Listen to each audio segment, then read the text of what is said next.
نے آ کر سوال کیا، اے امیر المومن، ایک ایسا حکمران جس کی سلطنت 22 لاکھ مربع میل پر پھیلی ہوئی تھی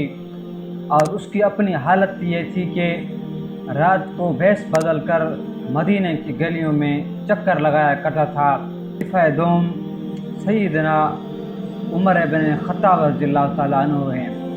جن کے بارے میں نبی اکرم صلی اللہ علیہ وسلم نے فرمایا، لو کان بعدی نبی کان عمر، اگر میرے بعد کوئی نبی ہوتا تو عمر بن خطاب ہوتا۔ حضرت عمر کا عدل۔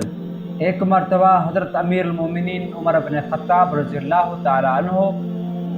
ممبر پر بیٹھے تھے۔ ایک شہری نے آ کر سوال کیا، اے امیر المومنین، جو کپڑا بیت المال سے ہمیں ملا ہے وہ کپڑا یعنی کہ ایک کرتے پر پورا نہیں ہے، آپ نے ایک کرتے پر کیسے پورا کیا؟ تو بجائے حضرت امیر المومنین نے غصہ کے اپنے بیٹے کو بلایا، فرمایا کہ ان کو جواب دو۔ تو حضرت عمر رضی اللہ تعالیٰ عنہ کے بیٹے نے حضرت عبداللہ بن عمر رضی اللہ تعالیٰ عنہ اس شخص سے فرمایا کہ میرے والد صاحب قد کے لمبے تھے، اس لیے میں نے جو اپنا جو بیت المال سے مجھے ملا تھا وہ میں نے اپنا حصہ ان کو دیا۔